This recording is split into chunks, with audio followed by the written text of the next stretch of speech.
Alors, l'histoire d'Haïti est une histoire épique. C'est une histoire que tout homme noir devrait connaître pour la bonne et simple raison. Pour la première fois, des Africains déportés dans le Nouveau Monde réduits en esclavage ont réussi à vaincre l'arrogance avec un seul slogan. Couper tête, bouler caille, qui signifie couper les têtes, brûler les maisons. Et ce slogan va se concrétiser le 18 novembre 1803 à Vertières, où l'armée africaine de déportation va vaincre l'armée la plus grande du monde, celle de Napoléon Bonaparte, conduite par le général Donatien Vicomte de Rochambeau, qu'on appelle vulgairement Rochambeau, mais en fait c'était Donatien de Vimeur. Et cet homme qui avait eu la prétention d'écraser la mouche se fera expulser manu militari d'Haïti. Donc c'est une histoire qui est belle, c'est une histoire épique que nous devons étudier. Et il est nécessaire de faire des exposés sur Haïti, parce que si les gens étudiaient cette histoire, je pense que les Haïtiens gagneraient en respectabilité. Mais justement, pourquoi nous, Caribéens, nous avons une méconnaissance de l'histoire d'Haïti? C'est tout simplement parce que Haïti a montré le chemin de la dignité et de la liberté, et donc on a voulu faire d'Haïti une vitrine de pauvreté effrayante. Puisque aujourd'hui, lorsqu'on parle d'Haïti, on fait référence à la pauvreté, mais on oublie que Haïti a été la colonie française la plus prospère de la Caraïbe. À elle seule, elle procurait plus des 3/4 de la production sucrière. Ce sont là des choses qu'on doit savoir, d'autant plus que la métropole française considérait Haïti comme la perle des Antilles. Mais comment expliquer que ce bout de terre africaine dans l'océan est devenu subitement une vitrine de pauvreté effrayante? Et là, je pense qu'il est nécessaire d'en parler avec des images à l'appui, parce que c'est à Saint-Domingue, parce que lorsqu'on parle de la révolution haïtienne, c'est une faute. Il s'agit de la révolution de Saint-Domingue, puisque Haïti n'existe qu'à partir du 1er janvier 1804. Donc Haïti n'existe qu'à partir du 1er janvier 1804. Avant, donc, c'était la révolution de Saint-Domingue qui commence dans la nuit du 13 au 14 août 1791, où pour la première fois, des Africains vont créer une coalition dans le Nouveau Monde pour vaincre l'arrogance. Et ce jour-là, les Africains étaient, je parle bien des Africains parce qu'il s'agissait des hommes qui ont été déportés d'Afrique, qui parlaient encore des langues africaines et qui pratiquaient des cultes africains. On pourrait citer notamment Makandal qui a été capturé au Congo. On pourrait citer Biassou qui était également congolais, mais ça a été une coalition. En fait, la cérémonie dite du bois caïman est considérée comme un pré-congrès panafricain. Ce que les gens ne savent pas dans la Caraïbe, d'ailleurs, il y a un problème de connexion, puisqu'il n'y a pas assez de bateaux pour faire cette connexion. Et si je pense qu'il y avait cette possibilité de se rendre dans différentes îles, le mépris des Haïtiens serait tombé à l'eau. Puisque la Guadeloupe a connu une période de liberté entre 1794 et 1802, mais c'est grâce justement aux Haïtiens. Une année auparavant, les Haïtiens se sont affranchis. Parce que souvent on dit qu'on a libéré les esclaves en Haïti. Les Haïtiens n'ont jamais été libérés. Ils se sont affranchis tout seuls avec la machette. Donc voilà pourquoi Non, mais les Haïtiens sont les premiers Africains déportés dans la Caraïbe qui ont brisé les chaînes de l'oppression. Nous devons savoir que Haïti a eu pour vocation de libérer toutes les nations opprimées. Ce qu'on ne dit pas assez souvent, lorsque la Grèce a été dominée par les Ottomans, au milieu du 19e siècle, ce sont les Haïtiens, sous la présidence de Jean-Pierre Boyer, qui ont libéré la Grèce. Et ce sont des choses qui n'apparaissent pas dans les manuels scolaires. Une autre information inédite, c'est grâce à la voix d'Haïti que l'État d'Israël a été créé en 1948. Donc ça, ce sont des choses que les gens doivent savoir. Haïti a été le pays le plus démocratique du monde, puisque toute personne qui arrivait sur le sol haïtien était considérée comme nègre. Donc tous les opprimés de la planète trouvaient refuge en Haïti. Et ce pays est devenu aujourd'hui une vitrine effrayante de la pauvreté. Je suis obligé d'insister sur le mot de vitrine parce qu'il a subi un blocus qu'aucune nation n'avait subi. Imaginez-vous qu'une petite île comme Haïti a été victime du syndicat des empires coloniaux qui était constitué du Danemark, de la France, de l'Espagne, de l'Angleterre, des États-Unis d'Amérique, de la Hollande, de la Suède, parce que toutes ces nations ne voulaient pas voir une nation indépendance nègre. Et souvent on dit de Haïti que ça a été la première république nègre. Non, Haïti n'a jamais été une première république nègre, ça a été un empire africain reconstitué, puisque l'empereur Jean-Jacques Dessalines va se faire couronner empereur Jacques Ier. Donc c'est la noblesse africaine. Attends. Ben, en tout cas, il y a beaucoup de choses à dire sur Haïti. Haïti est un modèle de fierté et de dignité. Ce sont les Haïtiens qui ont montré à la race noire tout entière ce que c'est que la dignité. Pour la bonne et simple raison, c'est en 93 ans après la révolution de Saint-Domingue, celle-ci va inspirer les Éthiopiens qui vont être conseillés par un djinn fils d'Haïti du nom de Benito Sylvain, qui sera élevé au titre de jazz match par l'empereur Ménélique II. Lorsqu'on parle de la bataille d'Adwa, ce qu'on oublie de mentionner, c'est que l'empereur Ménélique II, qui a mis fin à l'impérialisme sur le continent africain, en tout cas c'est lui qui a signé l'acte de décès de l'impérialisme sur le continent africain le 1er mars 1896, 93 ans après la révolution de Saint-Domingue, eh ben, c'est un Haïtien du nom de Benito Sylvain qui le conseille. Donc ce sont des choses à savoir et à intégrer. Je souffre de voir que les Haïtiens sont la risée du monde dans la Caraïbe, alors qu'ils sont ceux qui nous ont montré la voie de la rédemption. Donc respect, big respect à Haïti. En tout cas, je me sens haïtien. Moi aussi. Alors pourquoi justement nous avons, nous tout près comme ça d'Haïti, on a cette méconnaissance de l'histoire? C'est tout simplement parce que on a isolé la Guadeloupe et la Martinique pour ne pas que l'exemple d'Haïti fasse tache d'huile dans la Caraïbe. Voilà la crainte. Parce que Haïti a été une nation prospère. Il faut visiter Haïti pour se rendre compte. Lorsque vous voyez Haïti, Haïti est avant tout le symbole du panafricanisme, puisque le second chef d'État d'Haïti, c'est l'empereur, plutôt le roi Henri Christophe, qui était originaire de Grenade. Donc Haïti a eu pour chef d'État un homme de la Grenade et qui a été l'un des principaux bâtisseurs, qui a créé le Palais de la Monnaie, qui a bâti 15 châteaux, qui a bâti 4 forteresses, notamment la citadelle Henri, qui est le plus grand fort des Amériques.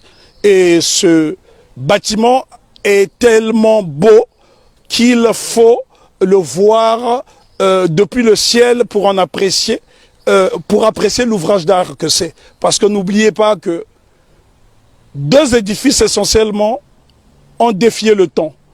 La citadelle Henri et le palais de Sans Souci, qui avait 365 portes et fenêtres. Ça veut dire que le roi Henri Christophe pouvait se permettre d'ouvrir une porte, une fenêtre par jour pendant toute l'année. Et c'est pour vous dire à quel point, et les architectes étaient tous noirs.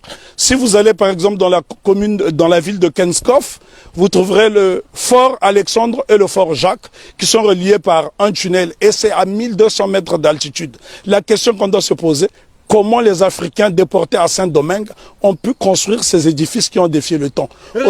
Aujourd'hui, lorsque vous voyez un cyclone dans la Caraïbe, il suffit d'un petit cyclone pour que les maisons s'envolent. Alors que les Africains ont fait exploser leur génie pendant la période de captivité. Bien que les Haïtiens se sont affranchis dès 1793, parce qu'il ne faut pas croire à ce que les historiens disent en faisant croire que les Haïtiens ont été libérés. Non. Lorsque les négriers sont arrivés, les Haïtiens étaient déjà libres, puisqu'ils avaient lancé ce fameux slogan « Coupez tête, boulet caille ». Et il y a un homme dont on ne parle pas, on parle souvent de Toussaint Louverture, qui fut le plus grand des généraux nègres de tous les temps. On parle de Jean-Jacques Dessalines, je dis béni soit leur nom pour l'éternité, mais seulement il y a un jeune colonel qui s'est battu âprement lors de la bataille de Vertières, c'est Capois-la-Mort, François Capois-la-Mort, qui a défié les canons de l'insolence, les canons de l'arrogance en disant « j'aime la mort ». Et Capois, on le retrouve sur le billet de Sangourde en Haïti. Ce sont là des éléments essentiels que nous devons connaître afin d'aller vers l'émancipation définitive.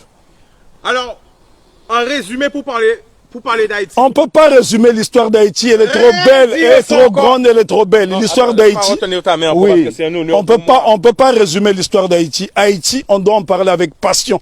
Moi, je suis né sur le continent africain, mais je suis né au Congo, mais ce sont les Haïtiens qui m'ont montré le chemin de la liberté, parce que lorsque le Congo, aujourd'hui dit démocratique, accède à l'indépendance le 30 juin 1960, la Belgique tentent de saboter l'indépendance de cette jeune nation. Et ce sont les Haïtiens qui vont venir par souci de panafricanisme aider le Premier ministre Patrice Lumumba qui malheureusement sera assassiné 6 mois plus tard. Ce sont les Haïtiens qui ont brisé le blocus de la France en Guinée. Ce sont les Haïtiens qui ont bloqué le blocus de la Belgique en République démocratique du Congo. Donc nous sommes redevables tous en Haïti.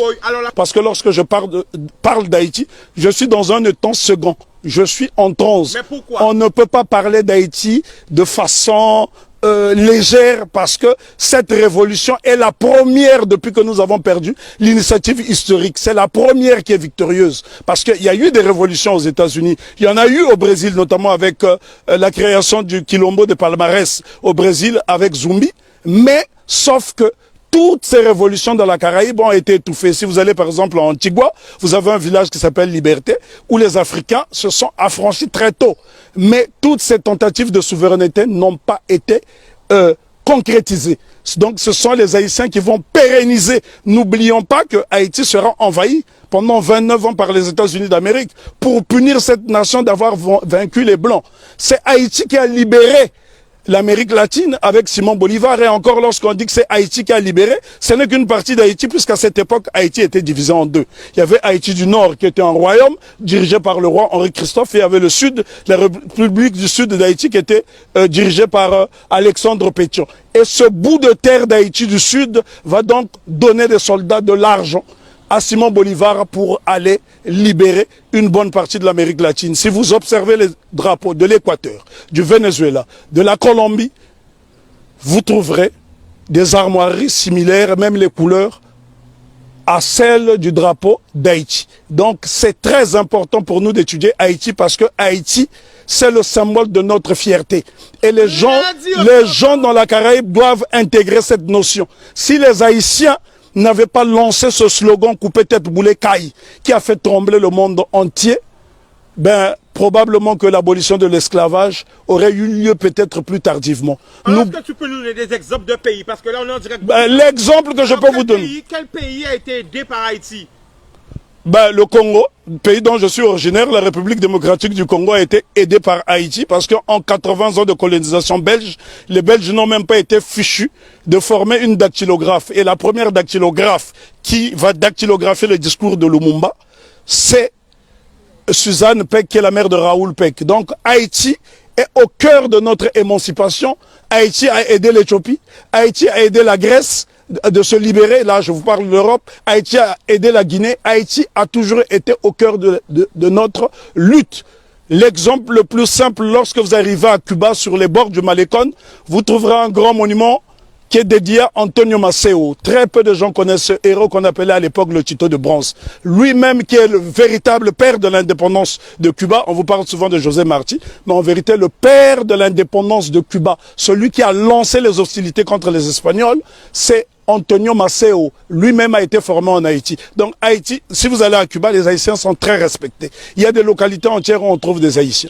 Il n'y a que dans la Caraïbe francophone où on voit ce mépris. Et pourquoi justement la raison est que Haïti a vaincu le maître. Et quand on a vaincu le maître, les serviteurs finissent par avoir la haine de celui qui a vaincu le maître. Parce qu'on ne peut pas comprendre que les Haïtiens et les Guadeloupéens ont le même patrimoine génétique et que ces mêmes frères et sœurs de cette partie de la Caraïbe puissent avoir du mépris pour les Haïtiens. Les Haïtiens sont ceux-là qui incarnent la noblesse.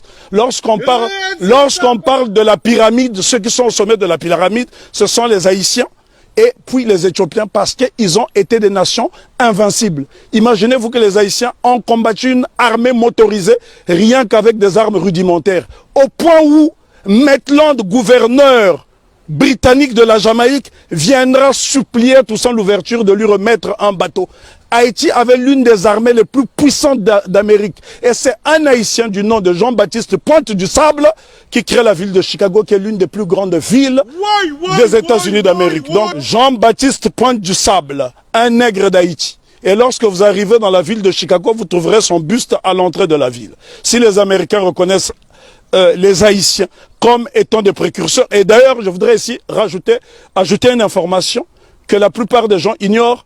Si la Louisiane a été vendue aux États-Unis d'Amérique, ce n'est que la conséquence de la bataille de Vertières. Parce que Napoléon Bonaparte avait peur qu'il y ait une contagion en Louisiane. Voilà pourquoi la Louisiane sera vendue aux États-Unis d'Amérique, ce qui lui permettra de doubler sa superficie. Donc ce sont les Haïtiens qui ont permis aux États-Unis d'Amérique d'avoir une grande superficie. Et on ne remerciera jamais assez Haïti d'incarner cette résistance. Pourquoi Haïti étant détesté? Pourquoi les Haïtiens sont haïs par les siens? Pour la bonne et simple raison que cette nation incarne l'Afrique dans la Caraïbe. Or, lorsque les négriers déportent les Africains ici dans le Nouveau Monde, le but c'est de les désafricaniser. Et Haïti s'affirme et affirme son africanité à travers le vaudou, qui est un culte africain. Ils ont dit bye bye à la Vierge Marie et ils ont célébré les orishas, ils ont célébré toutes sortes de divinités africaines parce que dans le vaudou haïtien, vous trouverez des divinités Congo qui proviennent du Kingunza et bien d'autres cultes. Et donc Haïti, c'est l'incarnation de l'Afrique dans la Caraïbe. Et l'Afrique a été tellement diabolisée que, en tant que fils d'Afrique, je suis obligé de venir dans la Caraïbe justement pour lui faire la toilette. Le 1er janvier 1804, date de la célébration de l'indépendance de Haïti, il y a un événement qu'on devrait associer à cette date. C'est la fête de la soupe. La soupe de l'indépendance. Qu'est-ce que la soupe de l'indépendance? Haïti fait face à un blocus décidé par le syndicat des empires coloniaux. L'impératrice Marie-Claire Bonheur Félicité, femme de Jean-Jacques Dessalines, décide de créer la soupe de l'indépendance avec des ingrédients dont elle détenait seul le secret. Ces ingrédients permettaient aux Haïtiens qui, pendant la période de famine, de résister et de ne pas perdre des calories. Donc ça, ce sont des choses à savoir.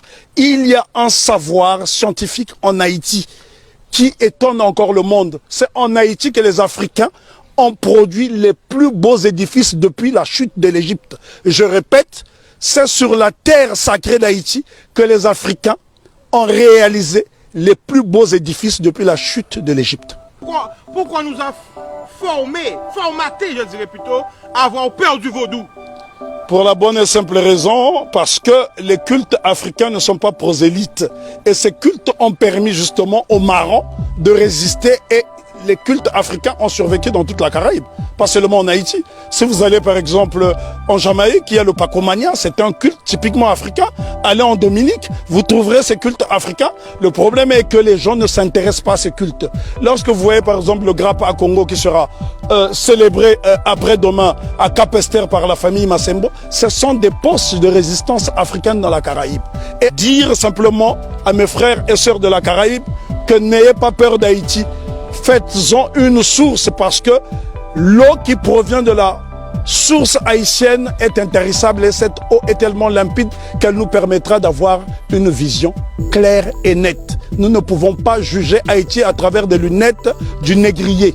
Sinon, on finira par avoir un regard étriqué. Jugeons Haïti à travers nos propres lunettes. Voilà pourquoi Marcus Garvey disait « Si le nègre ne prend pas garde à lui, il boira tous les poisons de la civilisation moderne et il en mourra. Vive Haïti !»